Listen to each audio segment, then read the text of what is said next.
what if working on your sex life actually gave you more energy than what it cost you, right? Because I'm not going to say it's not going to cost you energy. It does cost energy to be present to my own emotions and my partner's emotions and to give and receive and all that stuff. But what if it actually gave you more energy than it cost you? And here's what I mean.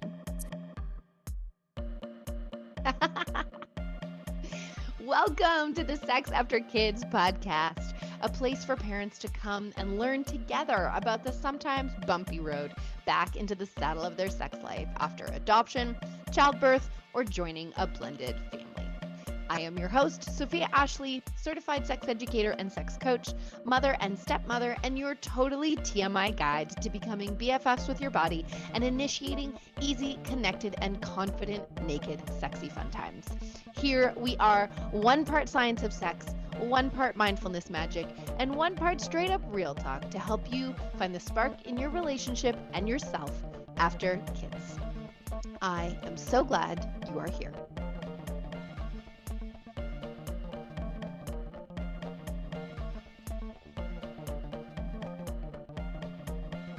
Hello, babes. Welcome back to the Sex After Kids podcast. Today we are talking about the 5 mindset shifts to stop the not tonight cycle and bring back the passion after kids. Because let's face it, we get stuck in excuse land when something hard is happening for us that we don't want to tackle because our brains don't like change. Yeah, shocker, right? Our brains want to keep us safe. And that means no change, thank you. We are happy with the status quo, even though we're not happy with the status quo. And most of the time, we get to a point where we're going to make change when the discomfort of not changing is more than the discomfort of changing. So today I'm going to lovingly cast a little bit of light on some of the places where you might be staying in your comfort zone, some of the reasons you might be using to stay in your comfort zone and settle for less than stellar sex after kids.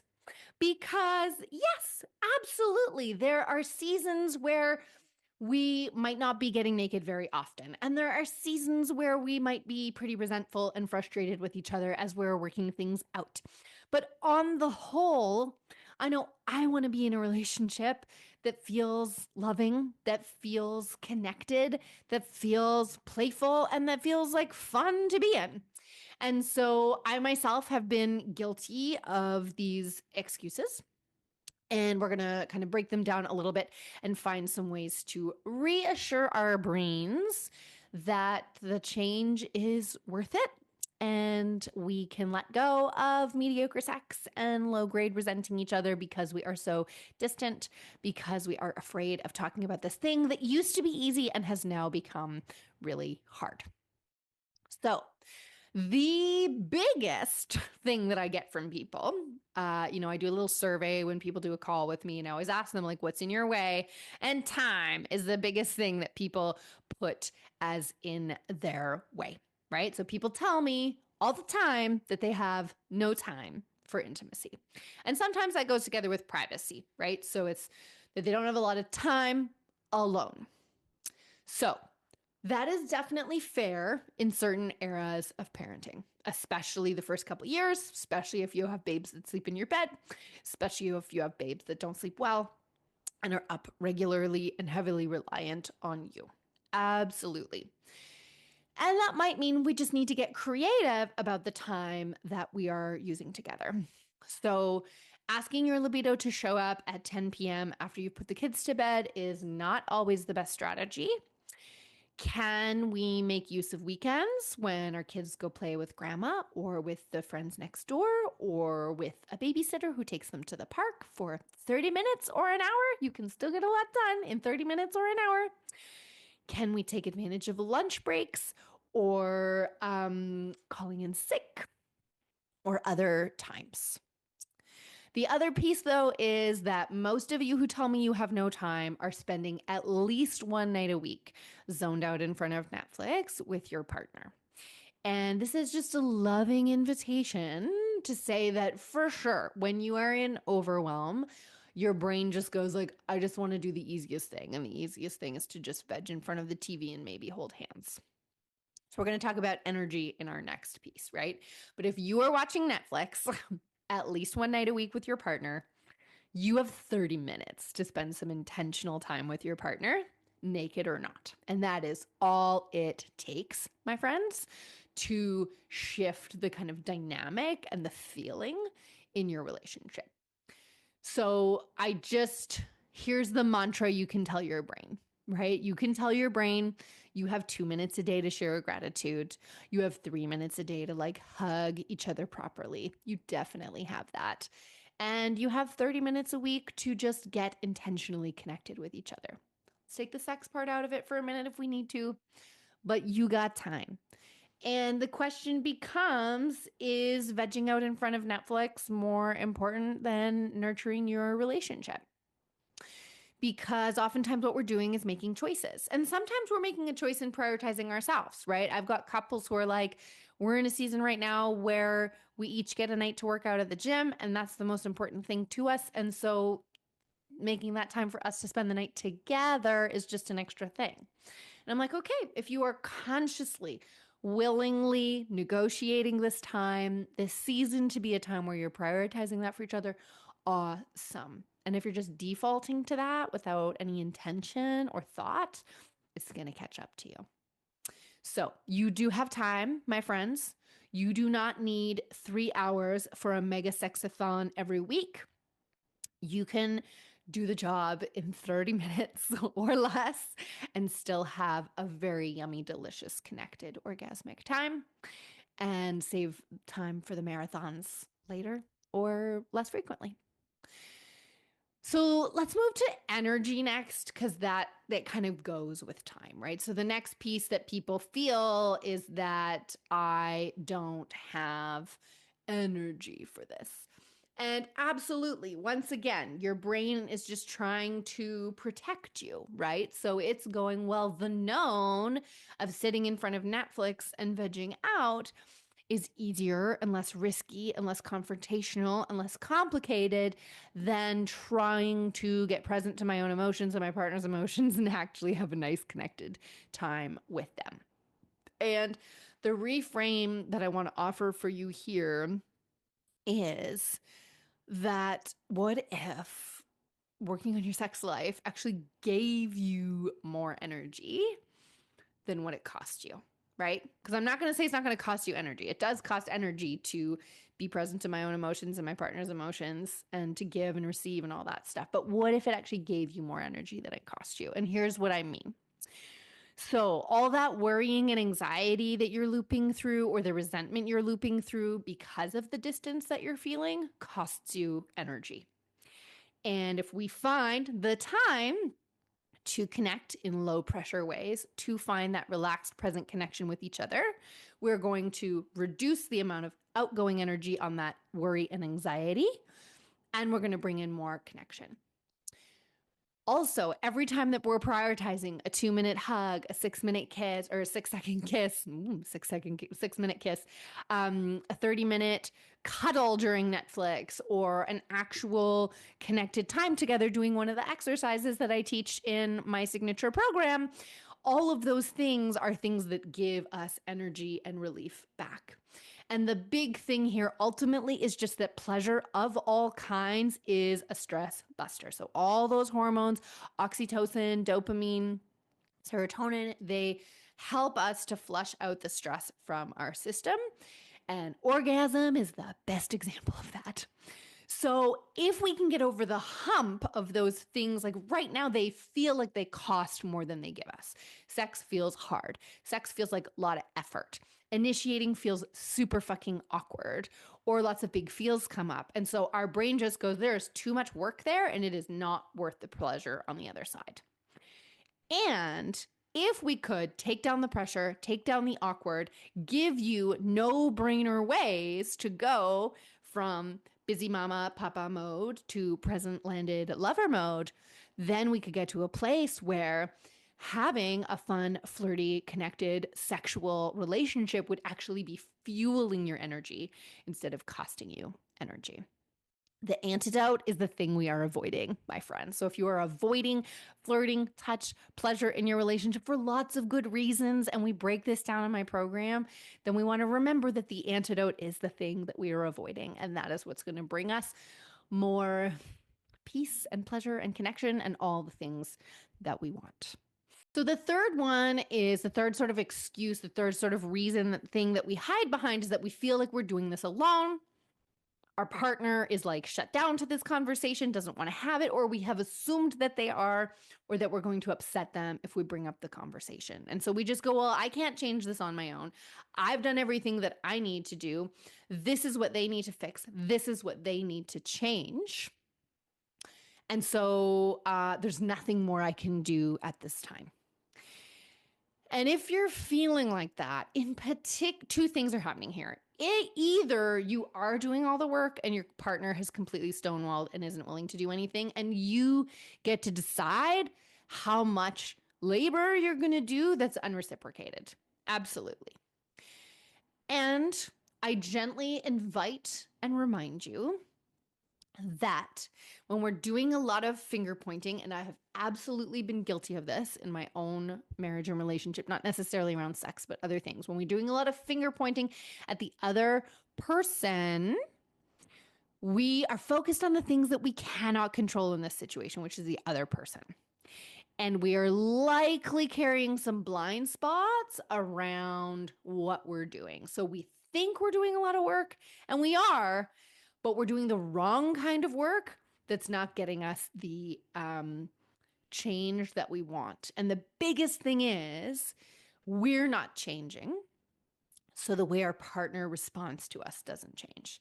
If I'm over here continuing to do the same thing over and over and over again, and a big part of that is pointing the finger at my partner and saying, you need to change this, you need to change this, we're going to stay stuck in the same dynamic.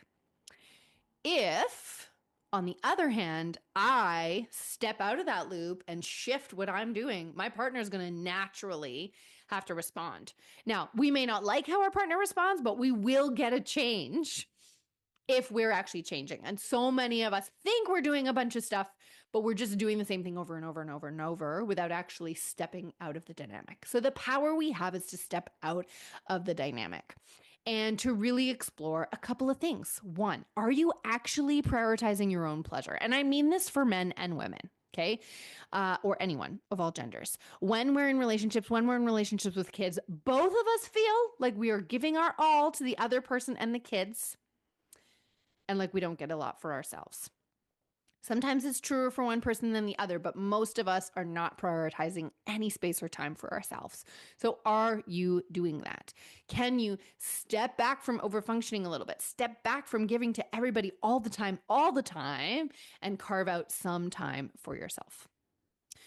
Are you taking charge of noticing your own nervous system state and leading yourself into calm and joy? So are you noticing when you want to freak out and yell at the kids and going, whoop, okay, I need to take 3 deep breaths. I need to say out loud to everyone, I'm feeling overwhelmed and I need quiet. And I need to do a 2-minute dance party or take 5 deep breaths or whatever it is, right? Are you doing that for your partner? Are you attuning, like we talked about last week, to where they're at? Are you knocking on their door before you burst into their space? What would happen if you changed how you did that? And the last one I'd say is, like, are you putting a lot of pressure on sex, asking about it constantly, pouting a lot when it doesn't happen? Could you, for 30 days, just like totally fucking let it go? And if you want support with that, I actually have a little program to walk you through that. But could you totally let it go, totally drop the topic for 30 days and like see what happens? And if you're really focused on your partner's skill in sex, if you're like, they just don't know how to make me come and they're so shitty and blah, blah, blah, I want to ask you if you are really in tune with your own desires and needs, and are you actually comfortable communicating them? Because your partner is not a damn mind reader. They're not in your body. They're not in your skin. They don't know what it feels like for you. And so you can wish till the cows come home that they become a mind reader, but if you're not honest with yourself about whether you actually know what you like and want and need and whether you're verbalizing it, then that's a place, an opportunity for you to change, right? We cannot control our partners, but we can control ourselves. And if we find ourselves in the like hopeless victim mode, then we need to turn the flashlight back on ourselves and start to explore that a little bit more. The other one that the other sort of excuse people have is the privacy piece, right? And that again kind of relates back to time, where it's like, we share bedrooms or the kids are always home. I don't want people to hear us. I don't want people to walk in on us. We don't have time alone that's private and secluded. And once again, my kind of invitation to you here is that 50% at least of the skills you need to practice for a better sex life are totally PG things that you can do in front of your kids and practice even with your children. They are skills you can practice with your children. And what I mean by that is you can practice and demonstrate and model in front of your children how to be connected to your own emotions and needs, how to be connected to your own pleasure, how to prioritize your own pleasure, how to communicate and set limits. You can play games of massage and touch. You can be playful with your partner. You can do a 2-minute hug and a kiss and model what healthy love and touch looks like in front of your children, and they will be the better for it. Okay? Yes, you may need more private space and time to do the sexy things. And this is where, again, I even caution it is okay to admit to your children that you are sexual beings. I will always tell this story till the cows come home. A friend of mine told me his parents were really clear. Saturday afternoons, everybody's out the door at 2:00. It's mommy and daddy time. You do not come back in the house for an hour. That is the deal. They were older kids, kind of what was happening, but they didn't have to hear it. They went and did their own thing. But they also knew that their parents were like, we prioritize each other. We prioritize getting naked together. You don't need to know anything more than that, but we're not going to be embarrassed and ashamed of that part of ourselves. That's a leap for some people. I get it. And we can start to practice thinking about what it means for our children to know that that is not a bad thing. It's not an uncomfortable thing. It's not a gross thing. It is a healthy, important, critical part of a loving relationship with our partner. And it can help them to embrace it as icky as they feel it might be. That is what I have to say about privacy. I know it can be harder at some times than others. You know, I think of the early days, but I also think of the teenage days when your teenagers are up till late at night and you don't have that privacy. I have definitely refashioned our minivan into a date night space. It's kind of like dating as teenagers again. Cause, well, you know, not everybody's got money to like rent a hotel room once a week to like go to town. And also, can you make a game out of not having that privacy? Like put a lock on the door, make sure people know that they can't interrupt, make it quiet, or just like blare that music. You know, it might not be the wildest BDSM scene where you're totally unleashed and relaxed.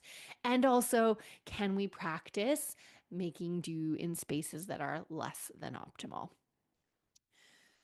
The last piece that I want to reframe for you here is that a lot of us get really focused on the grand romantic gestures. So, sex only can happen if it's our anniversary night and we've booked the hotel and we've been to the show and there's roses and candles and all of the things. Or, you know, if there's just like this maximum effort. And really, like the passion and the play that you're looking for in your relationship comes from those small daily moments of choosing each other. They're the small daily moments of like reaching across the couch to say, like, hi, I see you. I'm here with you. Things have changed for me and my partner, even since I just started touching him more, right? Like he comes in at the end of the day and we're doing, you know, we're standing across the kitchen from each other, giving the end of day update. How was your day? What was going on with the kids? Blah, blah, blah, blah, blah. And I was like, why are we doing this 10 feet away from each other when I could hug you and look in your eyes and snuggle with you and do the exact same thing and feel 10 times more connected and in love and like just those juicy feels with you? It comes from making the ritual of like making your partner's coffee exactly the way they like it every morning and them giving you the most heartfelt thank you. It comes from this thing. I think I quoted Thich Thich Nhat 2 weeks ago in the podcast, just like, hi, love. I know that you are here. and it makes me happy. Saying that with our gestures, with our acts, with our actual words is what's going to make the difference in your relationship. It's what's going to make you more amorous. It's going to be what makes you want to have more sex. It's going to make you want to be with your person instead of feeling frustrated, annoyed, and resentful of them. All right. So, those, my friends, are the 5 mindset shifts that I want you to be exploring so that we can get out of the not tonight cycle and into naked, sexy fun. Right? We want to reframe how we are thinking about time. Where are we prioritizing time in our lives or letting time leak mindlessly? And how can we just take some of that back for our partners and ourselves? 2, we feel like sex and intimacy in our relationship is going to cost more energy than it brings. But when we know how to do it right, it's the exact opposite. We are going to get back more energy than it costs us. If you are feeling this like you are doing this alone, I want you to know that there are still things you can do. So you can decide how much labor you're going to put in on your own. And also, I lovingly invite you to consider what your blind spots are, where you're pointing the finger, and where you can change what you're doing to get out of the dance and change the dance that you're in. Okay? We want to be reframing privacy, knowing that we can get started today because half the skills we need don't require privacy. We can practice them anytime, and we can find more privacy and more confidence in displaying this part of our lives or being open about it, I guess, as time goes on. And the last is that this is not about the massive grand gestures. And my whole signature program is about getting you into the habits of daily affection, the habits of weekly connection time, the habits of getting naked and finding fun and joy together. So as we wrap up today, I just want to say, like, we all have blind spots. Maybe you have highlighted some of your own unique ones today. And it's really common to feel like we're trying really hard. We're spinning those wheels and not getting anywhere. And we can get really clear that it's our partner that's the one that needs to shift. And I just invite you, if you are open to having someone who knows a thing or two about all of this, is certified and lived it, to lovingly hold your hand and show you where you can get out of victim mode, where you can get out of stuck mode and get back into your power and feeling like there's progress, then let's chat. I've still got a few spots left for some Spark sessions this last week here. There's no pressure, no pressure. Okay. I'm not here to sell you something. I am here to help you see what the next steps could be and invite you into deciding if now is the time to do that or not. Okay. This is all about exploring where you're stuck and helping you to imagine a summer that's filled with flirting and fun, even amidst the chaos of kids. Spots are limited, of course, and so make sure that you book yours now. The link is in the show notes, and I will catch you soon. Bye. This is the part where we do the end bit, right? My friends, let's take a mindfulness minute here. Take a deep breath in. Open that mouth and let out a big, deep, full body sigh. Voila. Your nervous system thanks you. Thank you so much for being here today. I hope that your head and your heart have something new to consider, something new to talk about, and something new to try. No husbands were harmed in the making of this podcast, and a big thank you to my husband for his help and original music composition. Love you, babe. This podcast was recorded on the traditional territories of the Kwanlin First Nation and Tonquachan Council in Whitehorse, Yukon. We acknowledge and are grateful to the original stewards of this land where we get to play, live, and raise our children. You can catch me on the Instagram at the Happy V Project for tips, tools, and anecdotes. And you can also join the weekly-ish newsletter for dispatches from my bedroom and my brain. Also, head to thehappyvaginaproject.com to learn more about how you can work with me. Catch you next time.